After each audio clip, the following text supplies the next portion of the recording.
Ahora,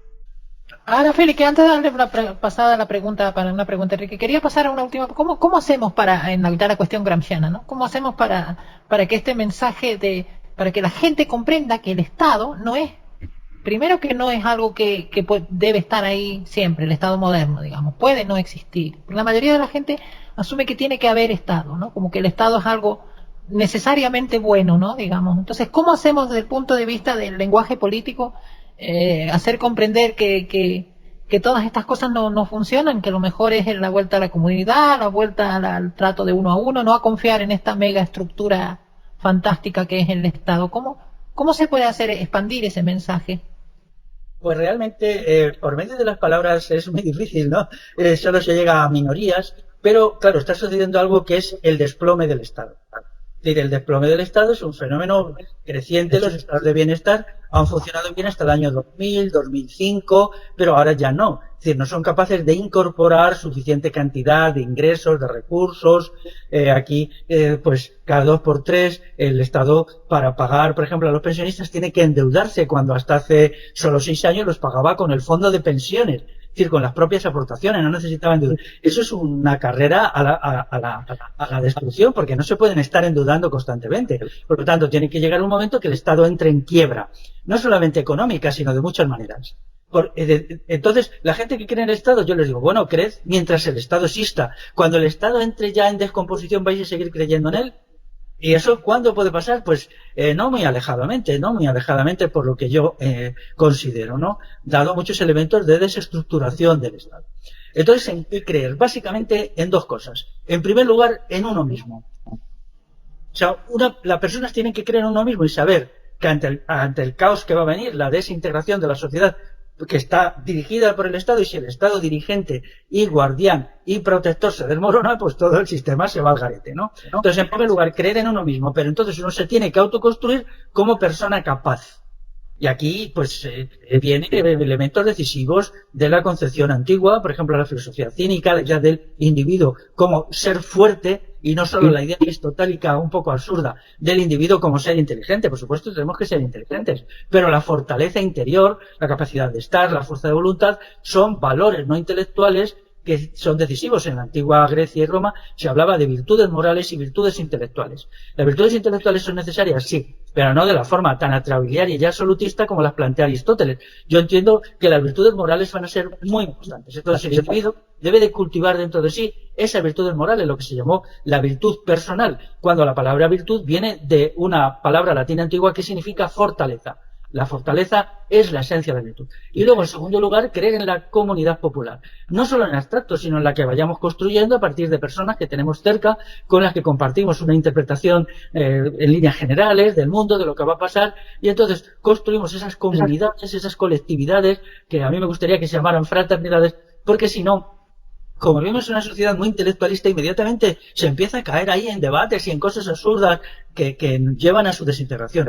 Yo entiendo que es mejor que se conciban como de convivencia, de ayuda mutua, de buena relación, de buen ambiente. También, claro, hay que debatir cosas, pero desde este punto de vista de considerar lo relacional muy importante. Entonces, creo que todos estos son los elementos que nos van a permitir salir adelante. Ahora, cuando digo esto, hay gente que todavía se sonríe. Digo, bueno, bien, a los sonrientes y escépticos les digo, tenéis 3 añitos para seguir riendo de mí y seguir siendo escépticos. 2, 3 añitos como mucho, porque rápidamente la crisis se va a disparar. Es decir, ya hay muchos elementos de crisis, en un momento todos van a confluir y va a hacer boom, ¿no? Y entonces ahí nos encontraremos, claro. Ya también, y me dicen pesimista todo el mundo por eso. Enrique, tu turno de preguntarle a Félix. Sí, yendo por así decirlo, ya que también tiran mucho de etimología, sentido original. En los modelos comunitarios que propone, ¿existe la jerarquía? Y en caso de que exista la jerarquía, ¿cómo existe? Bueno, en los modelos comunitarios sí existía, claro, existía las jerarquías políticas elegidas anualmente, era lo que se llamaba cargos anuales, se designaba por la asamblea local a personas que eran comisionadas por un año para cumplir las normas que se les dictaban, y contaba con libertad completa para hacer eso. Contaban nuestros comisionados, pues durante un tiempo tenían una autoridad específica, un año. Luego era lo que en el mundo tradicional de los pueblos de la península ibérica se llamaba cargos añales, que hoy diríamos anuales, ¿no? De año. Sí. Y entonces, pues sí, había un sistema de digamos, autoridades de políticas. Luego en el terreno político estaba lo que se llamaba los hombres buenos, que eran personas que eran designadas para resolver conflictos entre las personas, en vez de haber como ahora jueces y juzgados que te cobran y tal. Pero claro, todas estas personas tenían un componente, que seguían trabajando en lo suyo, es decir, no eran profesionales, no cobraban. Es decir, los cargos anuales combinaban su trabajo en lo que fuera, artesanía, tal, con lo que, o agricultura, con lo que hacían, se consideraba un servicio a la comunidad. Los hombres buenos igual, ¿no? Entonces este sistema pues no admitía cargos fijos en el terreno político. Es verdad que luego, o sea, ahí se metió de una forma un poco rara, difícil de explicar, sobre todo a partir del siglo XI, la monarquía, el poder del monarca, que anteriormente o no había existido, habían sido solo un poder, digamos, simbólico hasta el siglo XI. Luego, a partir ya del siglo XI, se convierten en poderes con una cierta capacidad de intervención, todavía muy pequeña, muy pequeña. Hay que llegar hasta el siglo XV, hay que esperar que haya 5 siglos para tener un aparato de Estado, digamos, con un mínimo poder en tiempos de los reyes católicos, ¿no? En el último tercio del siglo XV. Pero las jerarquías, claro, lo que son malas es cuando son inamovibles, mientras sean amovibles y el poder decisorio se mantenga en el seno de la comunidad, pues no hay problema. Quiero enseñaros también la traducción del libro que hicimos, a ver que se vea, de Dana Nelson. Esto es un libro en inglés, que aquí le hicimos una traducción, un amigo argentino hizo una traducción y luego Esteban Vidal y yo le hicimos un prólogo. El prólogo es bastante largo, y entonces esta mujer cuenta cómo se vivía en Estados Unidos, exactamente casi igual a cómo se vivía en la península ibérica. ¿Ves? Esto es una construcción de una casa, pero un sistema de ayuda mutua, no por salarios ni por nada de esto. Decía, la gente se ayudaba en la familia extensa, los vecinos, y se ve aquí, esto es una foto muy bonita. Aquí esto pues más o menos es hacia mediados del siglo XIX por la luz de la gente, ¿no? Y entonces, pues, esto funcionó durante mucho tiempo allí en Estados Unidos. Se tardó mucho en imponer el sistema autoritario estatal. Ella lo cuenta. Esto era ya conocido. En realidad, Dana, con todos mis respetos hacia esta autora y politóloga, no cuenta nada nuevo, porque todo esto lo cuenta Alexis de Tocqueville en su famoso libro La democracia en América, al principio, cuando él hace su famoso viaje por los años 30 del siglo XIX, por lo que hoy es Estados Unidos. Entonces era una realidad muy, muy diferente, ¿no? Porque la guerra de sucesión de 1861-63 es la que crea el poder unificado. Claro, esto es que los del norte eran los buenos, no, el terreno político no. Ellos crean el sistema autoritario y totalitario y lo crean a sangre y fuego, arrasando con todo lo local, ¿no? Entonces, pues él ya lo cuenta, Alexis de Tocqueville, hace unos capítulos iniciales sobre la historia de Estados Unidos en el siglo XVII, desde la llegada de los padres peregrinos, y viene a contar lo mismo que Dana. Lo que pasa es que Dana lo cuenta pues más extensamente, ¿no? Lo que es un pequeño capítulo en Alexis de Tocqueville, pues en ella es un libro tan gordo como he mostrado. Maravilloso ese libro. Me gustaría que después nos dejes el título, o me envíes, si puedes, Félix, el título para... Y los títulos que quieras para poner los links en el canal, ¿no? Sí, quiero también decir que mira, este es el libro que me censuró Amazon. El otro libro también, por cierto, es de Amazon. O sea, aquí una vez esta cesta y otra vez te dan la bofetada. Este es un texto breve, pequeño, sobre la cuestión del coronavirus, pero indagando mucho en el problema de la medicina alopática, la medicina estatal, su impotencia, su incapacidad y su gran crisis, y cómo debe ser sustituida por una medicina popular de autocuración. Por eso ¿Cómo se puede conseguir? Pues esto, vamos a ver el otro, este en Amazon, este lo podéis conseguir en Amazon, y este otro, bueno, también está en mi web, está en mi página, he explicado, y este pues es una plataforma que se llama Lulu. Como me censuraron en Amazon, pues la editorial leyó un poco, pues como se dice ahora, caímos en pánico, dijimos, ¿ahora qué hacemos? Ya tenemos el libro preparado, y alguien nos dijo ir a la plataforma esta Lulu, y nos fuimos allí, y sí, es mucho más pequeña, pero a Amazon, y allí está en Amazon, en Lulu. Lulu, qué bueno, lo voy a poner, lo vamos a buscar y vamos a intentar ponerle el link. Aquí está el, bueno, no sé si se ve, está el... Perfecto, sí, después en todo caso ahí lo ponemos, Enrique. Ahora una pregunta quería hacerte respecto a lo que estaba diciendo Félix. Hay una cuestión que el mutualismo, sí es cierto lo que decías, que el anarcocapitalismo, si se le puede llamar así a tal sistema, existió en Estados Unidos en el lejano oeste, ¿no? De alguna forma. Eso lo han dicho muchos autores ahora que recuerdo. A ver, me he encontrado con eso, ¿no? De cómo eran sistemas lo más cercano al anarcocapitalismo, ¿no? El tema del sheriff y de los pueblitos de Estados Unidos de aquella época, ¿no? Ahora no duró mucho, obviamente, porque una cosa que quería preguntarte, la pregunta mía viene si, por ejemplo, el quitarle el lado místico al poder, digamos, el tema de la secularización del poder, no se convierte luego en un factor que puede ser desestabilizante, ¿no? Que si no hace falta un cierto grado místico a la hora, en el poder en sí, ¿no? Que el poder cuente también con un cierto grado de misticismo. ¿Lo ves en cierta forma necesario o no esa posible unión, digamos, entre lo místico y la definición del poder en una comunidad, ¿no? Ahora, ciertamente, al poder institucional se le otorga atributos propios en otros tiempos de la divinidad, ¿no? Se le hace omnipotente, por ejemplo, se obliga a la gente a trabajar la mayor parte del tiempo para entregar sus productos a la institución estatal por la vía fiscal, se le va otorgando esos poderes místicos y racionales, ¿no? Pero vuelvo a insistir lo que he dicho antes, la época de auge de los poderes estatales ya ha pasado. Ha pasado. Es decir, integran dentro de sí mismos contradicciones internas enormes. Se están estrangulando de una manera muy obvia. No solamente las economías que parecen como más anquilosadas, como las europeas, sino el caso mismo de China. El caso de China, pues la verdad verdadera es que China es una sociedad con gran nivel de descomposición y desintegración incluso económica. Se hizo un gran esfuerzo hace 40 y 30 años en China para salir adelante económicamente, exportar capital, convertirse en una potencia imperialista, pero ahora ya eso es el pasado. Por lo tanto, son las sociedades estatales, en ellas el Estado se está desacreditando a sí mismo, por ejemplo, con la pandemia, con, por ejemplo, los hospitales saturados, donde no se le atendía.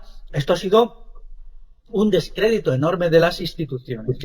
Mucho más cuando ahora ya, pues, quien siga con cierto detalle todos los debates sobre la pandemia y tal, se da cuenta, solo con el sentido común, sin saber nada de medicina, hasta qué punto, pues eso es, la mayoría de las veces, bobadas, estupideces, ignorancia y tal, ¿no? Hay, ya incluso la palabra científico se usa con miedo, porque nos hemos lanzado, yo tengo un vídeo muy potente contra el mito de la ciencia y yo no estoy por ningún irracionalismo, yo soy, digamos, un adepto a la cultura occidental rigurosa, todos los filósofos y esto, pues yo los he estudiado todos o casi todos, ¿no?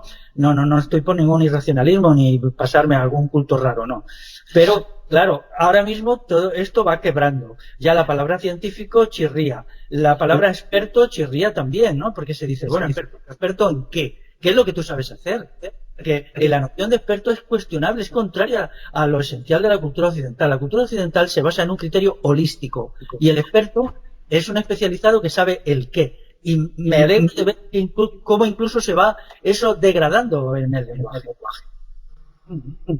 Cierto, incluso eso que decías, ¿no? Lo que hablábamos al principio, de que hablar, por ejemplo, en contra de la democracia es en cierta forma una herejía hoy en día por eso, ¿no? Porque todo lo que te plantees, incluso puede que hasta hablar mal del capitalismo, de hablar mal de muchas cosas, se puede convertir o ver como una herejía, ¿no? Entonces, pero sobre todo lo que es el tema de la corrección política, todo esto que ocurre hoy en día, ¿no?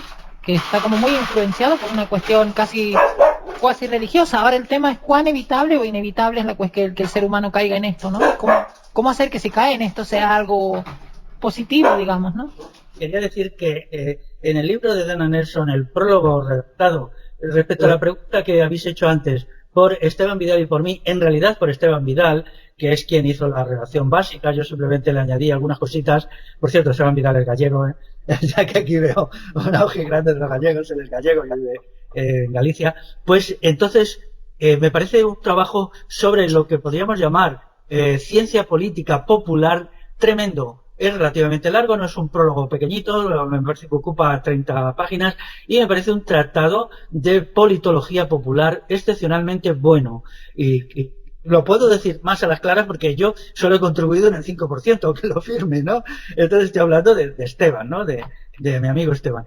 Y quiero decir con esto que estamos haciendo avances importantes, porque los problemas de la libertad, la participación popular, el autogobierno, el evitar que surjan jerarquías, pero al mismo tiempo que no se caiga en el caos. Es decir, nosotros queremos sociedades viables, perfectamente viables. No queremos caos y confusión. Para eso ya lo está creando el sistema. Creo que está logrado y yo espero que algún día, ampliado, ese prólogo se publique como libro de pleno derecho, porque su calidad enorme lo requiere. Qué bueno, sí.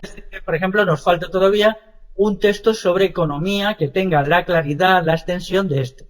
Eso nos falta, pero yo creo que en 2 o 3 años lo podremos tener. Entonces, porque la economía también está vinculada a la cuestión de la libertad.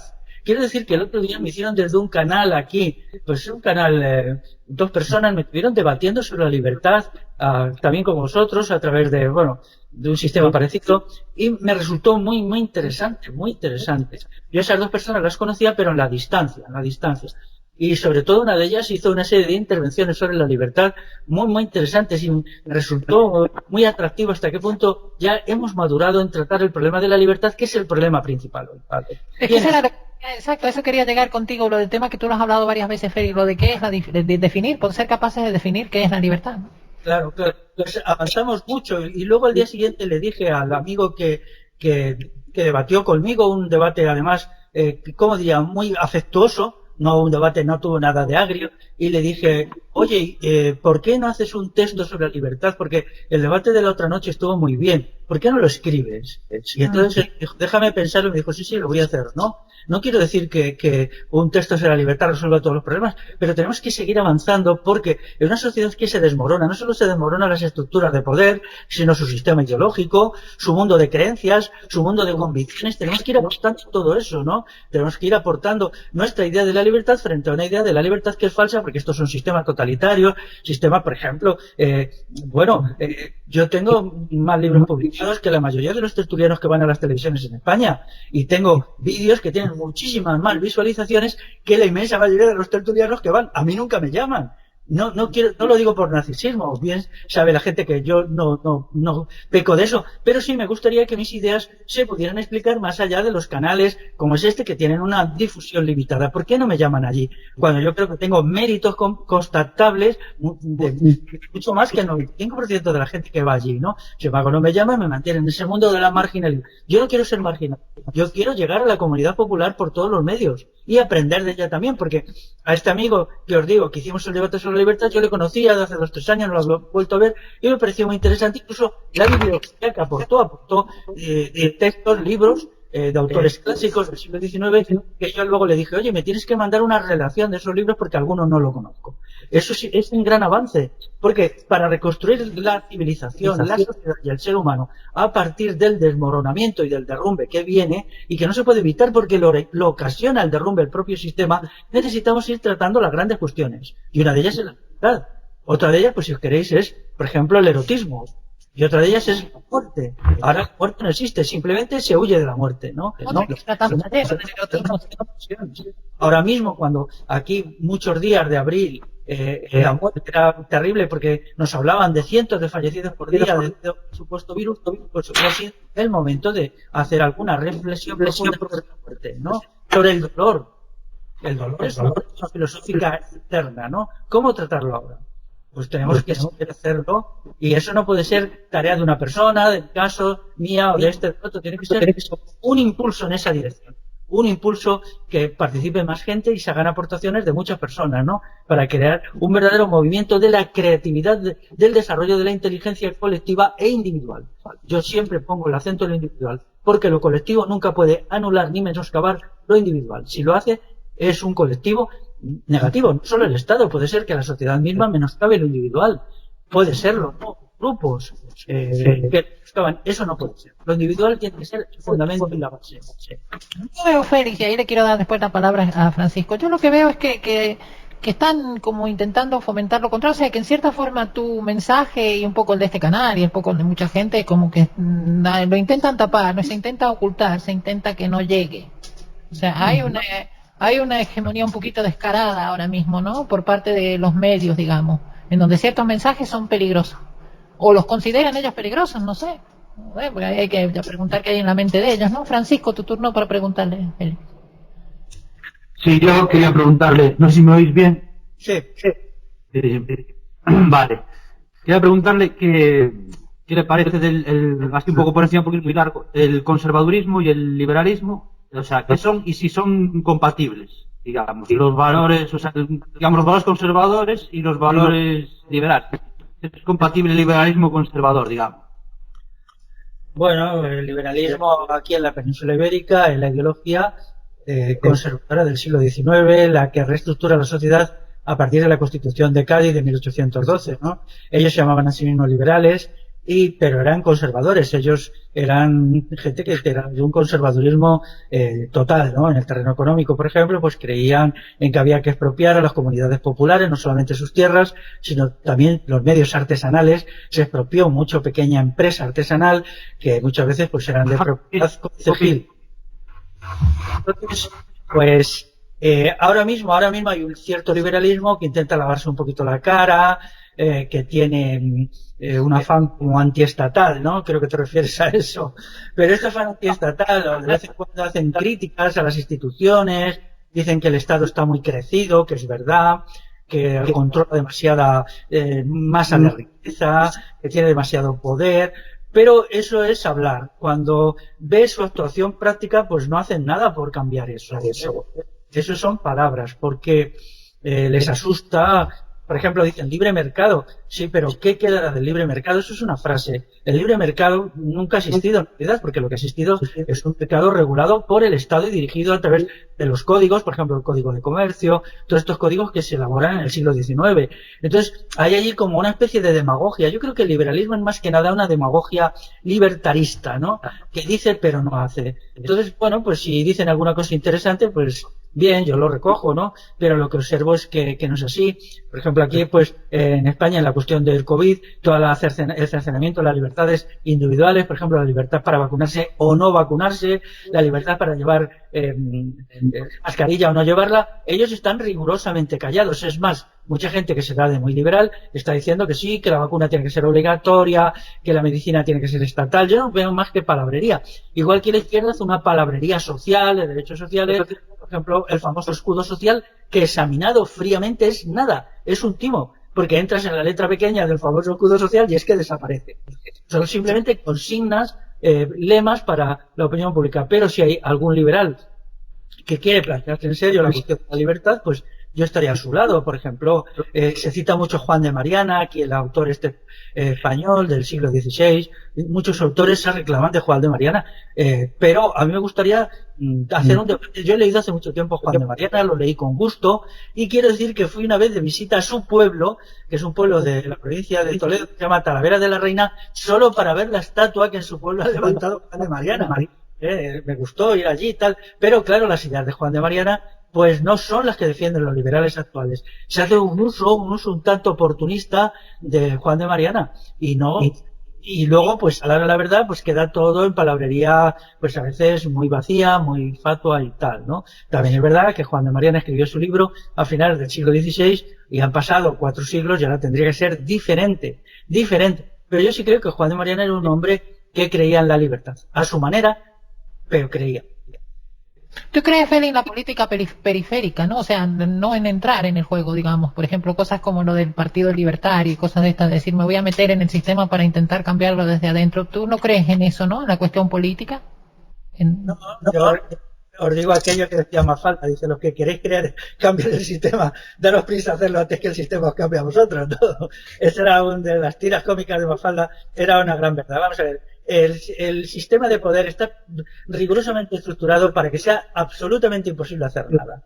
Es decir, tiene una normativa, unas leyes, o sea, cualquiera, incluso con la mejor voluntad, que cree un partido político para influir, no puede influir porque hay una normativa que le cambia a él. Y esa normativa le obliga a actuar de una manera que esa actuación suya, al cabo de un año o dos, pues se convierte en su conciencia, porque en definitiva pensamos cómo somos y cómo actuamos. Y el elemento decisivo de nuestro pensamiento no son tanto las teorías y tal como lo que hacemos nos marca. Pero cuando alguien crea un partido con la mejor buena voluntad, que no es actual, pues lo que sucede es que le está obligado a seguir unas normas de actuación por la legislación electoral, la legislación de partidos políticos, que le obliga a ser un sujeto de las instituciones y al final un sujeto al favor de las instituciones.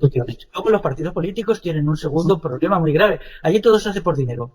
Entonces el dinero rompe, es decir, inmediatamente uno entra en un partido político, si tienes algún éxito te empieza a caer dinero, dinero, dinero. El dinero es un elemento corruptor de primera importancia.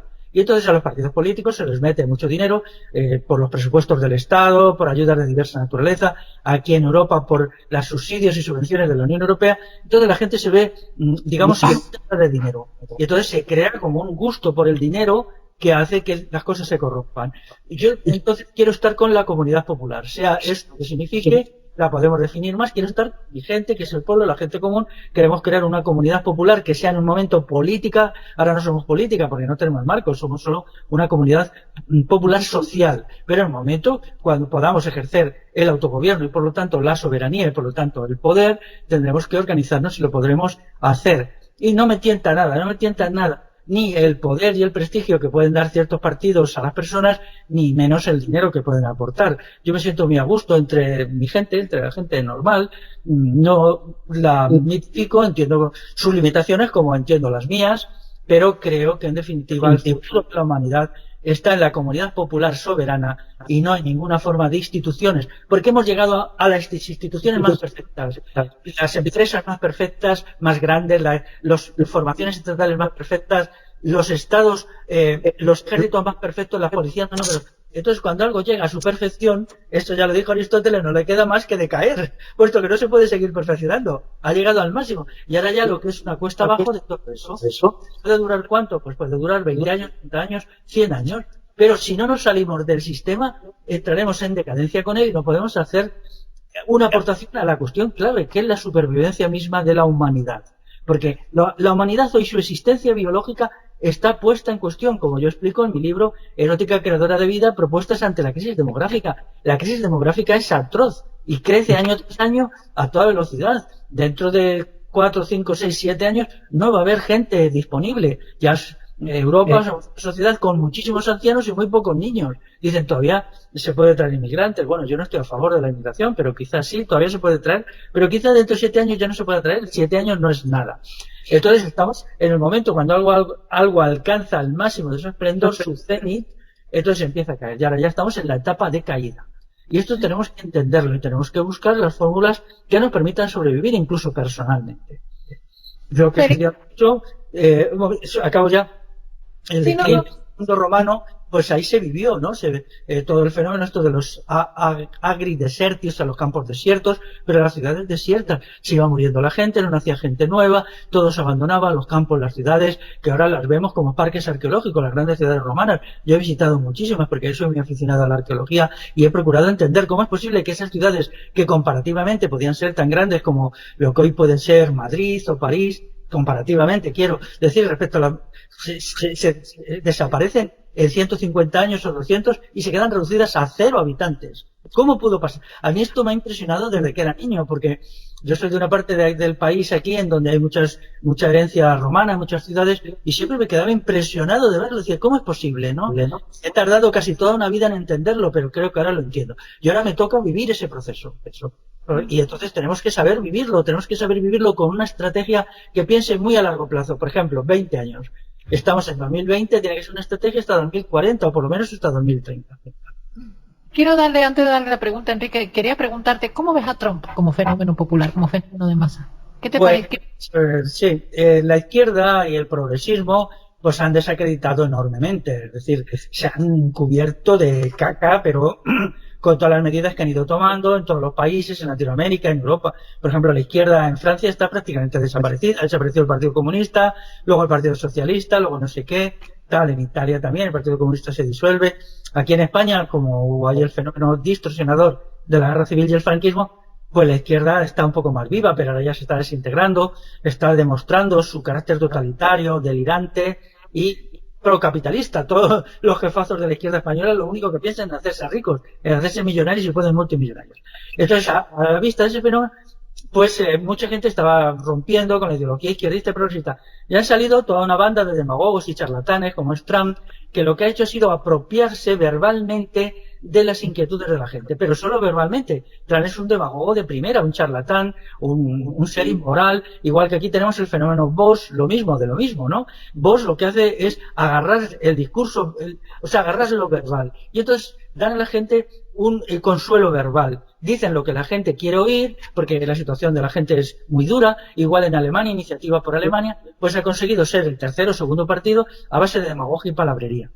Pero palabrería, porque luego a la hora de la verdad, pues dicen lo mismo. Aquí, por ejemplo, lo del coronavirus, en nada se ha diferenciado Vox, al que llaman derecha o lo que sea, respecto a la izquierda en el poder, porque aquí ya sabéis que el poder de España, en el gobierno, está a la izquierda, ¿no?